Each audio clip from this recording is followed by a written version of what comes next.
On va passer à la deuxième intervention de ce matin. Euh, je passe la parole à Jean-Baptiste Juillard, qui a agrégé de philosophie, chargé de cours à Sorbonne Université, et il finira bientôt son doctorat en philopolitique contemporaine à Sorbonne Université, avec une thèse qui porte le titre La violence légitime en démocratie. Et aujourd'hui, il va nous parler de Bergson et l'athéisme naturaliste contemporain, un dialogue critique. Je lui passe la parole. Bonjour tout le monde, est-ce que vous m'entendez?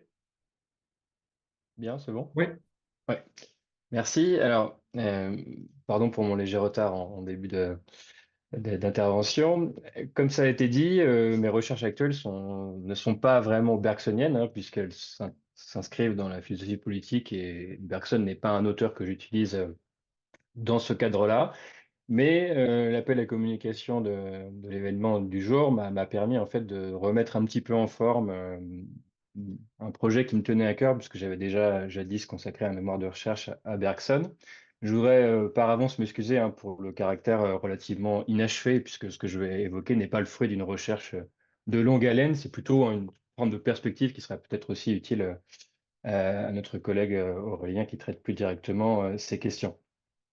Alors je dirais que ce dont je vais parler tout de suite procède d'une intuition, hein, et on sait que chez Bergson, l'intuition se caractérise par une puissance de négation.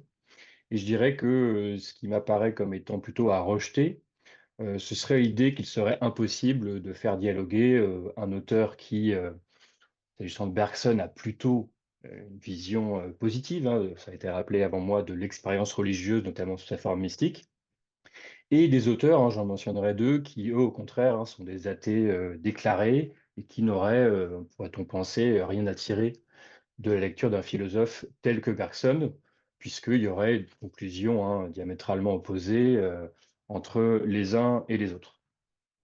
Le corpus que j'ai en tête pour nourrir cette réflexion, c'est donc les deux sources de la morale et de la religion, s'agissant de Bergson, et surtout le second chapitre sur la religion statique.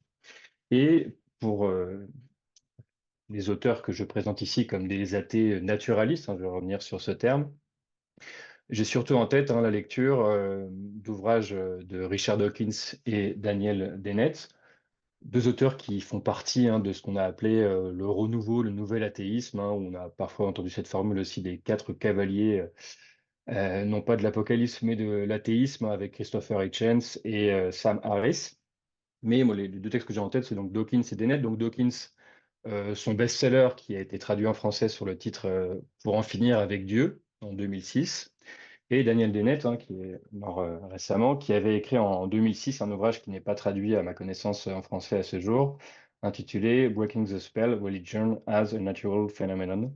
Et Dawkins et Dennett hein, sont par ailleurs amis et se citent assez régulièrement, soit dans leurs ouvrages, soit lorsqu'ils sont amenés à faire des communications orales.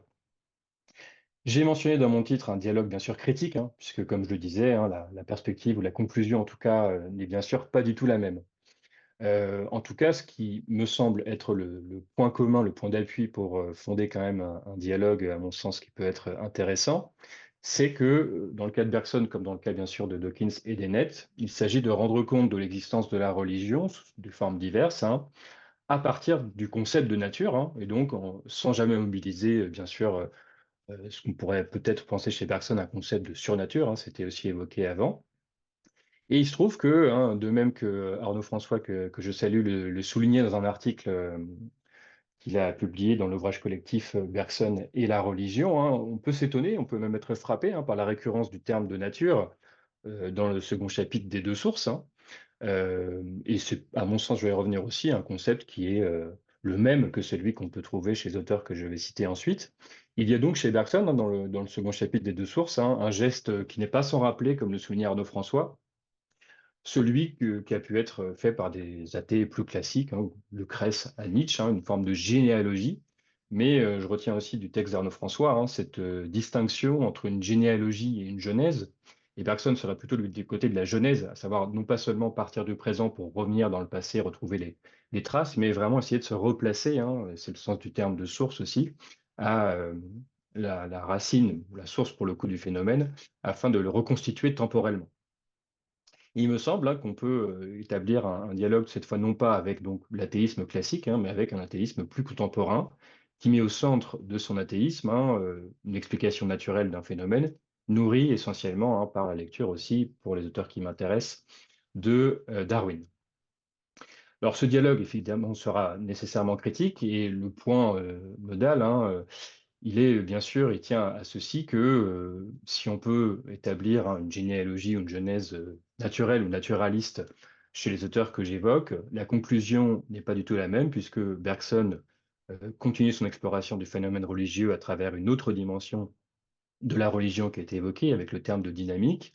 Et Bergson, au bout du compte, hein, pour des raisons intellectuelles et non pas personnelles, hein, comme le rappelait Henri Gouguet quand il évoquait la philosophie bergsonienne du christianisme, hein, il insistait pour dire que la différence, par exemple, de Pascal, l'appréciation ou la pensée finale de Bergson sur la religion n'est pas le fruit d'une sorte de crise mystique, hein, mais plutôt le fruit d'une véritable réflexion. Alors dans ce cas, comment peut-on comprendre, hein, finalement que dans un cas, on débouche sur un athéisme radical et dans l'autre, hein, on débouche au contraire sur une appréciation positive de l'expérience religieuse. J'ai en tête que peut-être que ma tentative est un peu vaine, hein, puisqu'on sait par ailleurs que la lecture ou la réception de Bergson par des auteurs scientifiques darwiniens a pu être assez critique, hein, compte tenu d'une conception de la nature qui serait justement non conforme à ce que la biologie contemporaine a pu établir, ou la biologie darwinienne et post-darwinienne. Mais il me semble encore une fois que pour ce qui nous intéresse ici sur la question de la religion, cette objection n'est pas pertinente puisque le concept de nature que Bergson emploie n'est pas antithétique avec le concept employé par Dawkins et Dennett, hein, même plusieurs décennies après. Je commencerai par faire une remarque sur le sens, bien sûr, du concept de religion. Je pense qu'ici, hein, la base commune, hein, peut être le fait que la religion désigne une catégorie de représentation associée à des croyances qui portent sur des forces agissantes, mais non matérielles et généralement non visibles, hein. Et donc un ensemble de croyances à des êtres qui vont interférer dans le cours de nos vies. Bergson insiste, hein, que ce n'est pas nécessairement une croyance à des dieux. Et Bergson souligne aussi, hein, qu'on ne parlera pas ici de religion naturelle pour éviter la confusion avec ce qu'on entend en philosophie de la religion, à savoir l'idée que par l'usage de la lumière de la raison naturelle, nous pourrions démontrer la vérité de certains énoncés. Là, c'est plutôt la religion comme objet, comme phénomène inscrit dans la nature. Le premier point que je voudrais évoquer, qui me semble particulièrement intéressant, c'est justement donc, bah, ce caractère singulier chez Bergson de l'usage du terme de source, alors que chez Dawkins et Dennett, hein, on est plutôt sur la question de la racine. Chaque fois, il y a un chapitre sur les racines de la religion. Alors, je pose la question, je n'ai pas la réponse, de savoir évidemment de quand date peut-être l'usage du terme racine pour ce qui est ici l'explication naturaliste d'un phénomène tel que la religion. Bon, on pense quand on parle de racines, hein, au débat politique sur l'enracinement, hein, Gide répondant à Barrès, voulez-vous que je m'enracine? Au livre de Simone Weil sur l'enracinement aussi, présenté comme un besoin de l'âme. Alors j'imagine que chez Dawkins et Dennett, il n'y a pas de justification dans mes souvenirs sur ce point. On est plutôt sur une métaphore, hein, végétale, mais qui est effectivement intéressante, qui engage un certain type d'acte intellectuel, hein, puisque la racine a une dimension souterraine, hein, il va falloir creuser pour retrouver la racine, et la racine renvoie aussi, hein, à la nutrition, à quelque chose dont on va se nourrir. Donc, qui dit racine dit croissance, dit dimension souterraine, et peut renvoyer bien sûr aussi à une généalogie du soupçon telle qu'on la connaît dans l'athéisme. La racine étant aussi ce par quoi on absorbe. Là, j'entendais que dans la citation de James, il y avait aussi cet élément racine-fruit. Chez Bergson, on a donc ce terme de source qui, à mon sens, engage un acte intellectuel différent, hein. Je reprends aussi dans l'article que j'évoquais d'Arnaud François, qui évoquait lui-même, je crois, une suggestion d'Arnaud Wanisch, hein, l'idée que le terme de source, hein, si on le prend quand même, si on essaie de l'analyser, hein, il n'est pas l'origine, hein, l'origine étant soustraite à l'expérience, et la source, c'est ce à côté de quoi aussi on peut se placer pour resuivre le cours, hein, se promener et accompagner aussi les différentes étapes avec cette dimension, bien évidemment, de fluidité. Alors pour reprendre rapidement les principales thèses bergsoniennes, hein, qui ont été aussi évoquées avant moi, bon, il y a bien sûr l'idée chez Bergson de construire, hein, concevoir un concept spécifique, qui est celui de fonction fabulatrice, hein, qui va permettre de rendre compte, dit Bergson, non seulement des représentations fantasmatiques qu'on retrouve dans les œuvres d'art, mais d'abord, hein, il insiste là-dessus, hein, rendre compte des représentations religieuses, hein, puisqu'il le dit bien que la religion est la raison d'être, hein, de la fonction fabulatrice. Alors, ce qui est central, bien sûr, chez Bergson, c'est que la religion est une forme de réaction à un danger, hein, dans une espèce de logique de la nature. et qu'elle permet en fin de compte un équilibre, une réconciliation entre intelligence et instinct. Et la nature, Bergson y insiste, réagit contre des effets délétères de l'intelligence à travers trois dimensions qui sont les trois thèses structurantes du second chapitre, pour établir cette genèse de la religion statique. Une dimension sociale de la religion, une dimension, je dirais, plus métaphysique, et une dimension qui est plutôt liée à la pratique ou à la question de l'action. Pour la première dimension, Bergson insiste sur le fait que la religion est une réaction, je cite, défensive contre le pouvoir dissolvant de l'intelligence. On se souvient du mot d'esprit qu'il a sur le fait que la nature produit peu de Stuart Mill, le philosophe utilitariste, et qu'on sait plutôt une forme d'égoïsme. Et donc, il y aurait déjà cette idée de rendre compte de l'apparition de la religion par un besoin social, l'espèce humaine étant aussi, bien sûr, une espèce qui a besoin de faire société pour survivre. La deuxième dimension, et là je finirai un point aussi qui me semble important, c'est, j'appellerais la dimension métaphysique, c'est lorsque Bergson, bien sûr, évoque le fait que la religion est une réaction défensive de la nature, cette fois contre la représentation intellectuelle du caractère inévitable de la mort. Et je le dis maintenant, mais Bergson n'évoque pas la question directement, en tout cas du réconfort, qui est un point qui est souvent évoqué dans les thèses critiques, notamment chez Dawkins et Dennett, de cette idée de la justification par le réconfort, la consolation aussi, termes aussi importants psychologiques, qui ne sont pas des termes que Bergson évoque, même s'il évoque le caractère déprimant et qu'on pourrait effectivement discuter ou reconstruire cette proposition. Donc là, Bergson évoque aussi la manière dont on va passer de la considération du corps mort à l'idée qu'il pourrait subsister une forme à l'état d'ombre, de fantôme, une silhouette. Et Bergson évoque ici le fait que ce soit une croyance qui jaillit naturellement.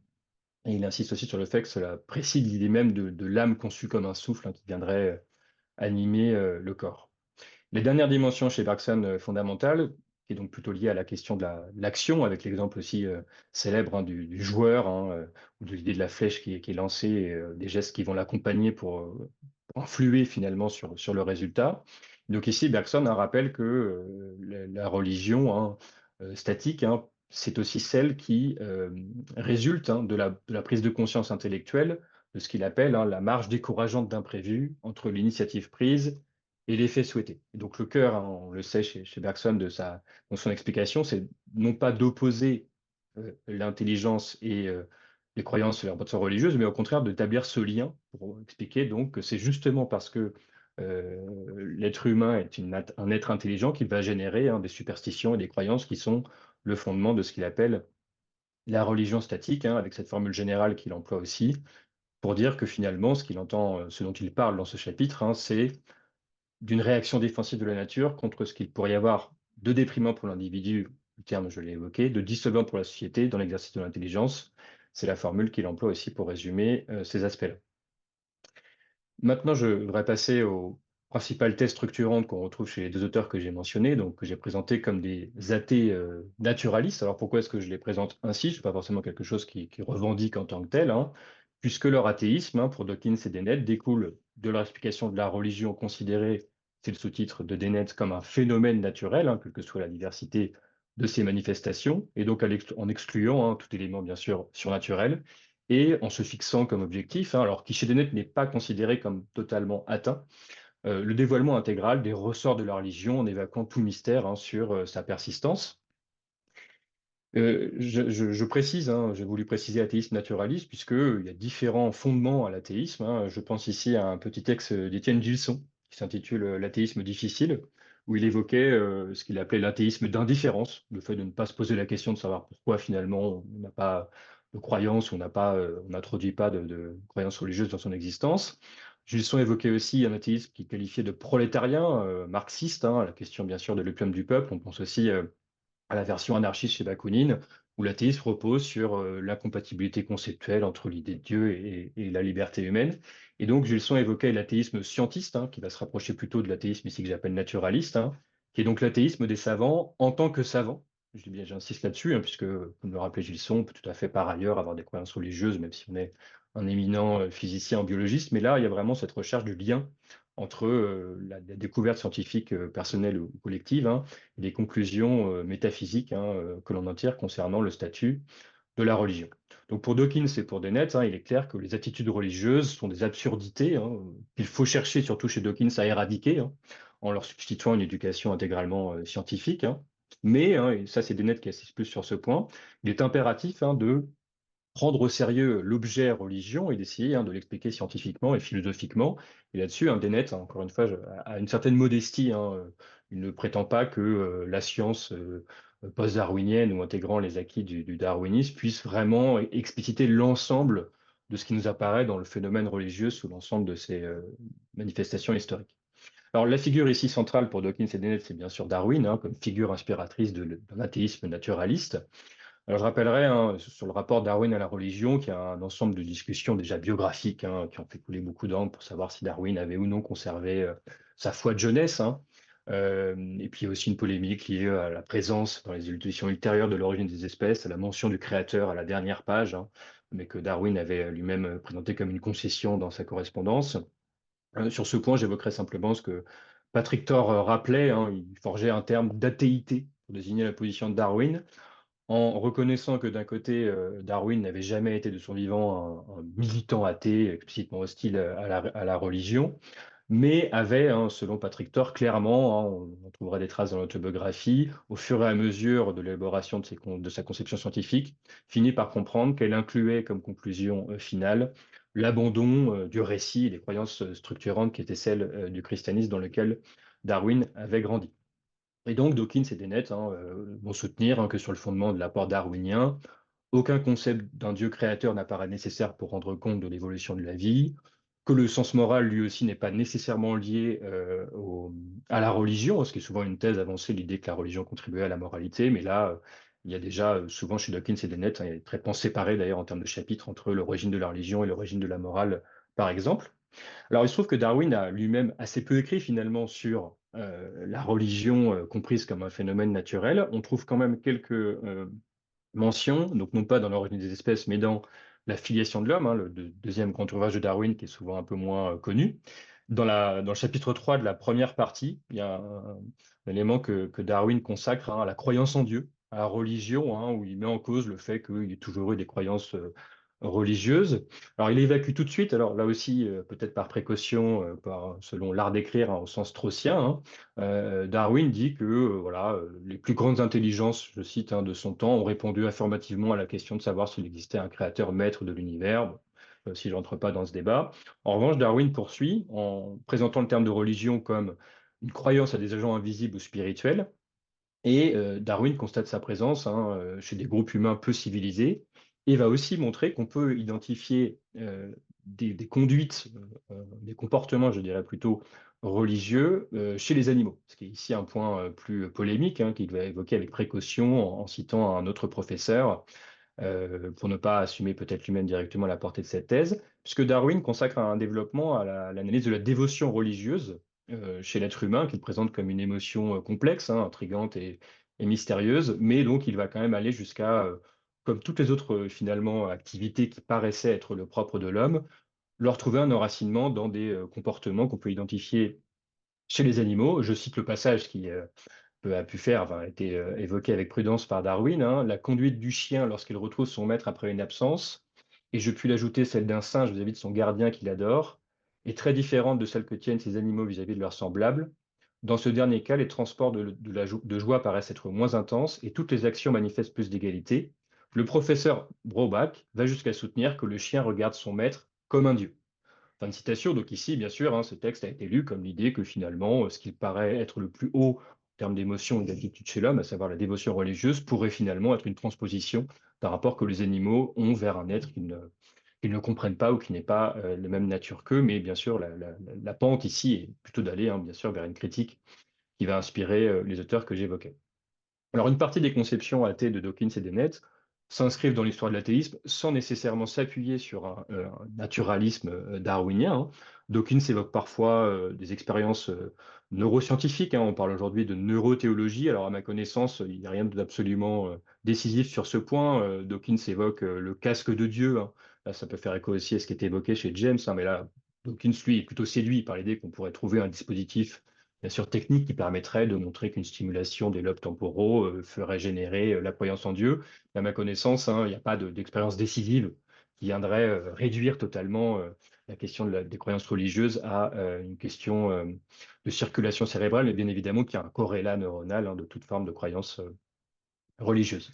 Dennett et Dawkins partagent un fond commun. Dennett cite abondamment aussi d'autres auteurs, biologistes et autres, et de même que Dawkins lui aussi cite directement Dennett. Alors Dennett rappelle, par exemple, voilà, trois explications qui lui semblent classiques, cohérentes avec un cadre darwinien, de dire que la religion est née pour nous réconforter face à la souffrance. Ça peut faire écho aussi à ce qu'on a vu chez Bergson. Second point chez Dennett, pour eux, la religion sert à expliquer des choses que l'on ne peut pas s'expliquer autrement. Et troisième point aussi qui peut faire écho à ce qu'on a vu chez Bergson, la religion serait née parce qu'elle elle rendrait possible une meilleure coopération entre les groupes. Dennett évoque aussi la thèse de David Sloan Wilson, qui est un biologiste, plus précisément donc sur la religion qui serait née, qui aurait été sélectionnée finalement comme étant d'abord un facteur de coopération. Il y a une prudence sur ce point qui est liée au fait, c'est pareil chez Dawkins, que la question de la sélection de groupe en tant que telle est controversée, fait l'objet de débats parmi les biologistes de l'évolution. Et c'est plutôt, Dennett va plutôt insister, ce qui lui semble le plus intéressant parmi les connaissances scientifiques qu'on a et qui sont issues aussi du darwinisme, c'est à partir de la manière dont on comprend la présence d'autres esprits. Et là, Dennett reprend une analyse de Justin Barrett, qui est un psychologue évolutionniste, qui a évoqué la notion d'Hyperactive Agent Detection Device, donc l'idée que ce qui aurait été sélectionné, c'est une capacité d'abord à détecter des mouvements de manière très précise et dans le but de survivre, et que le mouvement va être associé à une projection animiste ou animique, et que les croyances religieuses seraient venues se greffer finalement sur cet appareil de survie. Et Dennett évoque aussi des recherches sur l'intelligence animale qui permettent aussi là aussi de faire le lien, le pont déjà entre l'animal et les animaux humains et non humains, et aussi de l'excroissance finalement de ce dispositif. C'est aussi quelque chose qu'on retrouve chez Dawkins. Donc Dawkins, lui aussi, toujours dans cette optique, un chapitre entier sur les racines de la religion, va écarter des explications qu'il estime non darwiniennes, assez générales sur la religion, et va plutôt chercher, alors avec au départ quelque chose d'un peu d'une réticence, puisque Dawkins, pour le coup, correspond assez bien à l'ouverture du second chapitre des deux sources, à savoir cet étonnement, cette déception de voir que l'être humain peut être intelligent et adhérer à des choses qui paraissent absurdes ou non scientifiques. Et Dawkins ajoute qu'il est étonnant pour quelqu'un comme lui de voir que la religion est une forme de gaspillage, un terme qu'il évoque, une extravagance, et qu'on peut se demander finalement comment elle pourrait correspondre à la question de la sélection naturelle, dans la mesure où elle paraît apporter pour Dawkins plus d'inconvénients que d'avantages. Mais force est de constater, il reprend ici une phrase en épigraphe d'un chapitre de Marek Kohn, que la religion, au bout du compte, si on est darwinien strictement, doit avoir la même raison d'être que le derrière d'un mandril. L'idée vraiment d'égaliser, de niveler la religion et de montrer qu'il y a forcément quelque chose qui procède d'un maintien et d'une sélection durable, et même d'un avantage, ce qui est encore plus dur à penser là-dessus. Alors Dawkins, lui, va plutôt insister sur, là aussi, il reprend la question, je ne détaille pas, de la question de la sélection de groupe en la critiquant. Il évoque aussi la question à partir, on sait de son œuvre, sur le gène égoïste, de l'idée qu'il y aurait finalement une agentivité des gènes à considérer, mais il évoque aussi la question que ça puisse être au service même d'autres choses, avec l'idée d'une forme de parasitisme. La thèse qui lui semble la plus intéressante, en tout cas, c'est l'idée que là aussi la religion, en fait, contrairement à ce qu'on peut voir chez Bergson, ne serait pas née de manière directe mais indirecte. Et là, il évoque en fait l'exemple étonnant des papillons de nuit qui ont l'air de se suicider finalement dans la flamme des bougies. Et il explique que finalement, il faut comprendre ce comportement des papillons de nuit en montrant que c'est une perturbation de leur perception de la lumière qui procède d'une distinction entre la lumière artificielle et la lumière naturelle. Et sa conclusion est de dire qu'il faudrait concevoir les croyances religieuses comme quelque chose qui est venu se surajouter à d'autres processus. Donc, il n'y aurait pas du tout de naissance de la religion pour elle-même. Donc là, on serait très loin pour le coup de chez Bergson, il y a une réaction directe liée à un risque identifié par la nature, mais qui aurait plutôt voilà, une espèce d'externalité qui se serait ajoutée. Et alors, c'est quelque chose qu'il ne démontre pas absolument, puisqu'il lui-même se pose la question de savoir vraiment de quoi la religion serait le produit dérivé. Il évoque finalement, mais là aussi sans l'asséner, l'idée qu'il faudrait s'attacher à la question de l'enfance et à dire que ce qui aurait d'abord sélectionné dans le cerveau de l'enfant, c'est, dit Dawkins, la tendance à croire tout ce que le disent ses parents et les anciens de la tribu. Donc c'est l'idée d'une espèce d'obéissance et que le caractère de soumission à un énoncé émis par une autorité serait quelque chose qui serait favorable à la survie et qu'en fait, par ouverture ou par extrapolation, Dawkins évoque un produit dérivé, de cette attitude-là qui aurait été sélectionnée pour elle-même, hein, la crédulité aveugle qui en naîtrait et je cite, Dawkins: «La vulnérabilité aux infections par les virus de l'esprit». Et là aussi, il ne prétend pas que ce soit absolument démontré et Dennett, comme je disais, lui, va plutôt, être, plus, je dirais, ouvert aux hypothèses qui ne sont pas encore tranchées concernant, l'explication de la religion.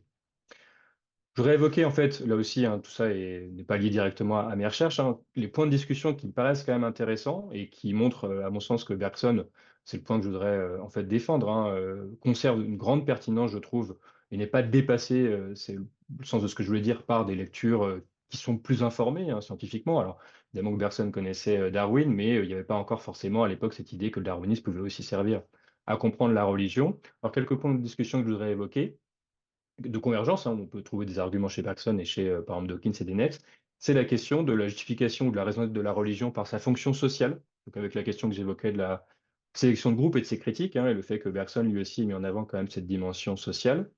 Un autre point qui me paraît intéressant, c'est la question du rapport à l'animalité, On a vu que chez Darwin, c'était aussi un point qui permettait de le comprendre. Chez Bergson, on aurait plutôt l'idée que la religion, statique pourrait être, en partie en tout cas, un propre de l'homme, notamment lorsqu'il évoque la question de la mort et de la conscience de la mort. Là, il évoque bien avant l'idée que l'animal ne sait pas qu'il va mourir. Donc je pense que là aussi, il y aurait un point intéressant. 3e point, c'est donc la question, alors je la lirai avec sa question de la consolation, de l'attachement à la vie.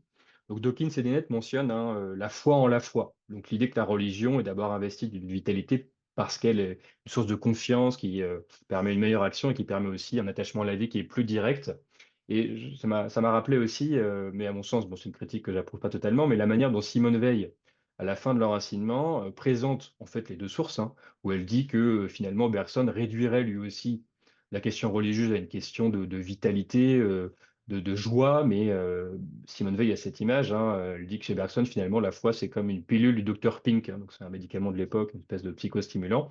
Et là-dessus, je pense que la lecture bergsonienne, au contraire, va plutôt dépasser simple question d'une religion qui viendrait simplement conforter une action ou rassurer ou ce genre de choses. Et c'est pour ça que je trouve assez frappant que Bergson ne développe pas sur l'idée d'une consolation ou d'un réconfort, alors que c'est un argument qu'on peut trouver chez Dawkins et Dennett, l'idée de la consolation, même si Dawkins et Dennett disent en fait il faudrait aussi se demander pourquoi est-ce que c'est la croyance religieuse qui exerce une consolation de manière plus efficace que d'autres types de croyances ou que d'autres types d'actes qui pourraient aussi viser un plaisir. Et là-dessus, il n'y a pas de réponse tranchée, mais ce qui me permet, je pense, de dire qu'il y aurait un point à discuter.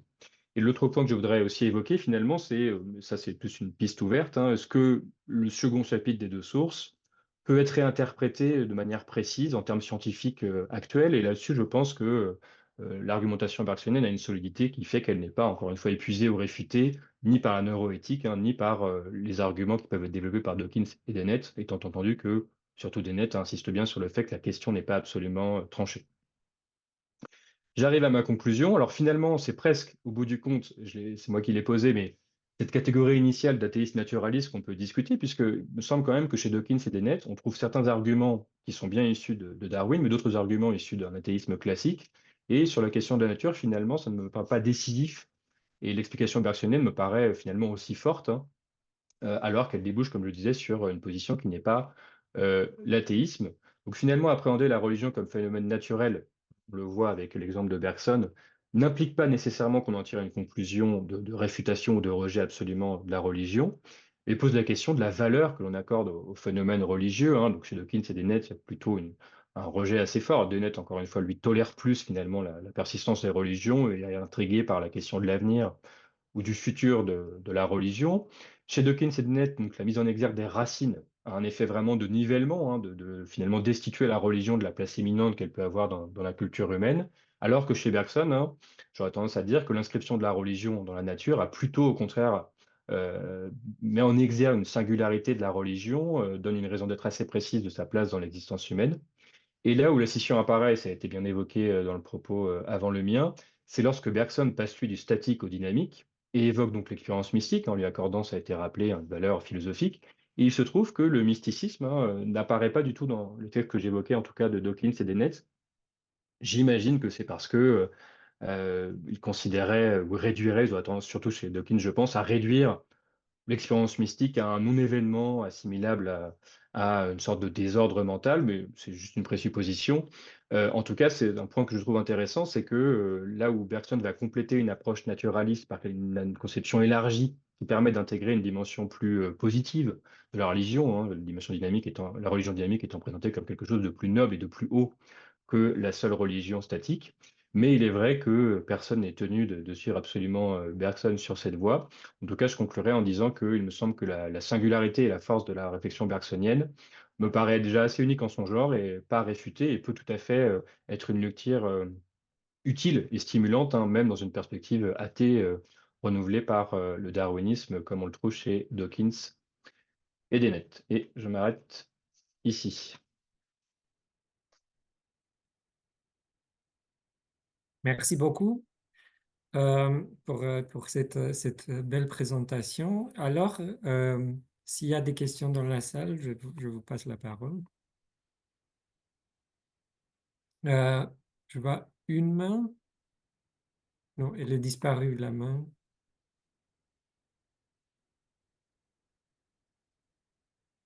Ah oui, oui, je vois deux mains maintenant. On commence avec Aurélien Galep, alors. Euh, Alors, j'ai déjà beaucoup parlé avant, donc je vais essayer d'être très bref pour pas monopoliser la parole. Mais c'est en vous écoutant, merci beaucoup déjà pour cette présentation, qui est, je pense, bien complémentaire aussi de ce que j'ai pu dire. Il y a un paradoxe qui m'est apparu là avec l'athéisme naturaliste. Est-ce qu'on pourrait le qualifier, cet athéisme naturaliste de Dennett et Dawkins, d'éliminativiste de la religion? Mais il y a un paradoxe, c'est que si la religion est un fait naturel, on ne peut pas l'éliminer. Donc en fait, on pourrait, alors, piste comme ça qui me vient à l'esprit, hein, mais voilà, note pour plus tard pour y réfléchir. Est-ce qu'on pourrait pas distinguer un naturalisme non éliminativiste, c'est-à-dire que je pense si la religion est un fait naturel, donc on ne peut pas l'éliminer, et un naturalisme éliminativiste de la religion, parce que la religion est un fait naturel, on doit l'éliminer. Donc de la naturalité de la religion, on peut tirer deux conclusions tout à fait divergentes. Voilà, c'est juste la remarque et question voilà, qui me vient en ayant écouté cette très riche présentation. Merci. Merci, très bonne question. Alors je disais que Dennett a, alors non seulement en termes pratiques, une plus grande tolérance pour le fait qu'il y ait des croyants, et en termes intellectuels, un peu plus d'intérêt pour l'étude de la religion pour elle-même. Et c'est vrai qu'en fait, il y a toujours, surtout chez les darwiniens, une fascination pour tout ce qui résulte de la sélection naturelle. Et donc c'est vrai qu'on peut se poser la question de savoir pourquoi venir enrayer ou détruire quelque chose qui est le fruit d'une immense sélection dont on ne maîtrise pas absolument toute la complexité. Je dirais que tout de même chez Dawkins, on voit le bien avec ce titre, hein, Pour en finir avec Dieu, et puis il est assez connu pour ça. Il y a quand même cette dimension éliminativiste qui, à mon sens, est assez classique. C'est un peu celle de Freud à la fin de La Lumière d'une illusion. Freud a aussi constaté, d'où le très beau titre, hein, l'avenir de quelque chose dont il a démontré la fausseté. C'est parce que c'est ancré, ça repose sur une structure psychologique inconsciente. Mais dans mes souvenirs, hein, le dernier chapitre de L'avenir d'une illusion, c'est le projet, le programme d'une éducation intégralement scientifique qui empêcherait la naissance de toute forme de croyance religieuse. Et c'est pour ça que Dawkins, lui, revient aussi sur cette question de l'enfance, en montrant que c'est aussi ce que dit Schopenhauer, hein, classiquement, c'est le second intellect, finalement, qui apparaît une fois qu'il y a cette transmission. Et donc Dawkins aurait plutôt, je pense, cette tendance éliminativiste qu'on ne trouvera pas chez Dennett, et je pense que c'est un axe intéressant aussi pour étudier l'athéisme naturaliste, hein, de voir après quel peut être le projet pratique, et comment le réaliser, et comment l'entrecroiser avec les connaissances qu'on a sur aussi, avec l'humilité, hein, ce qu'on peut faire ou non de la nature humaine et puis du fonctionnement des communautés humaines. Donc je pense que c'est une question très intéressante. Ouais. euh, bon, la prochaine question, Joël Dolbeau. Oui, merci pour cette présentation. En fait, ma question, elle est pratiquement la même que celle qui précède. Je vais peut-être la focaliser sur quelque chose de plus précis. Effectivement, peut-être le paradoxe des approches naturalistes inspirées par Darwin, parce qu'on peut faire des approches effectivement naturalistes non inspirées par Darwin, Mm. mais c'est de dire, enfin sur la religion, de dire que si c'est un produit de la sélection naturelle, ça doit bien avoir une utilité, un avantage sélectif, en fait, pour prendre le terme technique. Et donc, du coup, après, pourquoi vouloir l'éliminer, etc. Alors, effectivement, on peut, il y a une réponse possible, et c'est une première question. On peut supposer qu'on peut dire il y a eu un avantage dans le passé, mais que maintenant c'est plutôt les inconvénients s'ajoutent, etc. Et donc, elle disparaîtra un jour ou l'autre, ils peuvent dire dans très longtemps, mais plus, si ça disparaît, au plus tôt ça disparaît, au mieux c'est, en fait. Donc, est-ce que ces deux, enfin, donc Dawkins et Dennett, première question, est-ce qu'en fait, je pense qu'ils prennent en compte la question d'avantage sélectif, parce que tu l'as dit, c'est très clair, puis je pense qu'ils ne peuvent pas ne pas la prendre en compte, mais est-ce Mm. qu'ils envisagent un raisonnement en disant, bon, ça a eu un avantage, ou ça peut avoir un certain avantage, mais à la fin, il vaudrait mieux s'en débarrasser. Première question. Et deuxième question, est-ce qu'il résonne, à mon avis qui est plus importante, est-ce qu'il résonne en pur terme darwinien d'avantage sélectif, ou est-ce ils font référence à un besoin de vérité? Parce que s'ils font référence en tout cas à une exigence pardon, de vérité, s'ils font référence à une exigence de vérité en dehors de tout cadre darwinien, on peut se demander si là on n'est pas dans une forme de, je n'ose pas dire mysticisme, mais de trucs un peu qui vient d'on ne sait pas trop où, en fait. Voilà. Il me semble que c'est Nietzsche qui reliait le désir de vérité, qui voyait quelque chose de religieux. Je ne sais pas si Bergson le fait, mais est-ce que si c'est ça, est-ce que du coup, c'est pas paradoxal, en fait? Voilà. Merci, bah, très bonne question aussi. Alors, il y a un point de comparaison qui me vient sur le début de la question, sur ça a pu être utile, ça ne l'est plus, c'est dans le rapport homme-animal. Puisque on peut considérer, ces discussions-là dans l'éthique animale, que ce qui domine, c'est une forme d'indifférence à la souffrance animale, et qu'en fait, une des raisons profondes de cette indifférence est liée à un processus qui s'enracine dans la sélection naturelle. Sauf que Darwin lui-même, toujours dans la filiation de l'homme, avait évoqué ce qu'a repris Peter Singer, hein, l'élargissement du cercle de la compassion, en essayant de penser ce moment où finalement, pour des raisons de déploiement culturel, hein, il y a aussi cette question qu'a développé Patrick Thor sur le moment où la sélection naturelle sélectionne finalement une civilisation qui est favorable à la protection des plus faibles, tout en restant dans l'idée d'une sélection et non pas en opposant une espèce de logique altruiste, christique par exemple, à une espèce de logique meurtrière de la nature. Et donc, chez Darwin, il y avait quand même l'idée que on pourrait arriver à un moment, par la réflexion, non pas à détruire, mais en tout cas peut-être à substituer ou modifier, mais Darwin pensait que ça se ferait sur une période assez longue, hein, quelque chose qui auparavant a pu être sélectionné pour l'avantage que cela conférait. Et là-dessus, c'est plutôt l'idée de progressivité, en fait.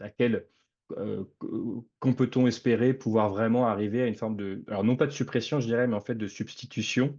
Là, si je reviens à l'exemple qui nous intéresse, c'est-à-dire que, par exemple, on peut tout à fait envisager ce qui se fait chez certains athées, une forme de religiosité de la science. Enfin, on pourrait me penser finalement à Auguste Comte, hein. Donc l'idée de retrouver en fait certains des éléments qui sont au fondement de l'attitude religieuse humaine, mais de leur donner pour objet non pas le folklore ou le martyrologe ou la question, je sais pas, des figures saintes si on prend le christianisme, mais voilà, la religion de l'humanité en fait en quelque sorte, avec chérir effectivement Darwin, Lavoisier ou qui sais-je encore, pour justement continuer à retrouver de la dévotion, retrouver du rite. Et là, en fait, c'est ce projet hein, de religion scientifique. Alors certains évoquent aujourd'hui une espèce de religiosité autour de l'IA, hein, je vois passer ça parfois. Donc je pense que là, il y a un point qui est intéressant. Parce que déjà, Gilson le disait dans son texte sur l'athéisme que j'évoquais, hein, on ne détruit que ce qu'on remplace. Donc il n'est pas possible d'avoir une perte sèche, ce serait absurde. En tout cas, il est peut-être possible d'envisager une espèce de continuité avec une modification d'objet. Et sinon, Dawkins, c'est celui qui, je trouve, essaye le plus de rester dans ce cadre darwinien strict, hein. Et donc, c'est plutôt la thèse qu'il développe, mais encore une fois, sans la trancher, son intuition profonde, c'est plutôt l'idée que finalement, ce n'est pas la religion en tant que telle qui est l'objet de la sélection, mais c'est la religion qui est l'excroissance d'autre chose qui a été sélectionnée. Mais dans ce livre-là, en tout cas, il a peut-être répondu par la suite, il ne prétend pas que ce soit une vérité définitive. Et Dennett, lui, est plus dans l'accumulation des différentes hypothèses et ne tranche pas non plus. Mais Dawkins est quand même persuadé que ce n'est pas, et là on est vraiment en dehors de chez Bergson, hein, c'est pas la religion en tant que telle, ou ce qu'on évoque à travers le concept de religion en tant que telle, qui est le fruit d'un avantage qui est à sélectionner, c'est vraiment une excroissance qu'on n'a pas pu prévoir et qui a pris une place finalement énorme. Je vois plus de mains. Mais je voudrais juste intervenir un tout petit peu. Il me semble qu'il y a deux types d'arguments. d'un côté, la religion est sélectionnée comme une sorte de phénomène global de phénomène qui englobe plusieurs qualités qu'on voudrait avoir, genre coopération, des choses comme ça. Donc là, la religion est sélectionnée indirectement, disons. Et puis, il y a des explications, comme l'explication concernant le mécanisme visuel, où elle est un épiphénomène, c'est-à-dire il y a quelque chose qui est sélectionné et la religion est une sorte d'excroissance, Mm. comme vous le dites, de ce type de phénomène, quoiqu'elle n'avait pas été sélectionnée. Elle apparaît comme une sorte d'accident, d'épiphénomène qui résulte d'un processus sélectif. Donc il y a deux types d'arguments qui ne sont pas tout à fait équivalents. Le deuxième, il est plutôt éliminativiste, plus directement Mm. éliminativiste. Le deuxième, il est plutôt remplaciviste, disons, c'est-à-dire euh, à un moment ou à un autre, on peut dire, bon, l'effet de la religion a été déjà fait, on peut remplacer son effet positif avec d'autres manifestations, phénomènes qui ciblent plus directement les qualités qu'on voudrait avoir, genre coopération, tout ça. Donc il y a des distinctions un peu plus fines que ces auteurs. Je ne suis pas sûr s'ils le font. Dawkins ou Dennett. Oui, oui, mais c'est sûr. Et ce qui m'intéresse aussi quand même, vous connaissez bien ce point, mais c'est les deux discutent beaucoup de la place qu'on peut donner justement à la sélection de groupe. Dawkins ne développe pas trop dans cet ouvrage-là, mais il dit voilà, c'est vrai qu'il y a vraiment cette idée de la religion dans sa finalité sociale ou ses répercussions sociales. Mais ça, c'est vrai que c'est un point qui est intéressant et qui, pour le coup, concerne directement Darwin et ses suites, de voir à quel moment. Alors, ce qui est sûr, c'est que on parle de coopération au sein d'un groupe donné. Puisque par ailleurs, hein, Dennett a une formule là-dessus, il précise bien entre parenthèses avec un point d'exclamation, c'est pas parmi among, c'est pas parmi les groupes humains, sinon on aurait déjà un cosmopolitisme réalisé. Et c'est vrai que Darwin, pour le coup, dans la filiation de l'homme, a aussi quelques vues, mais assez brèves, sur un horizon cosmopolitique. Mais la question est de savoir après s'il est finalement une étape qui finit par arriver tout en restant dans finalement une sélection naturelle, ou si c'est quelque chose qui vient se surajouter et qui vient être ajouté avec l'idée d'une prolongation culturelle de la sélection naturelle ou d'une opposition culturelle à quelque chose qui auparavant procédait d'une logique naturelle. Donc c'est vrai qu'après, ça engage, hein, vous le rappeliez, des projets, des conclusions pratiques qui peuvent être assez différentes entre une élimination, hein, ou une continuité d'une forme qui aurait été donnée en fait par la nature.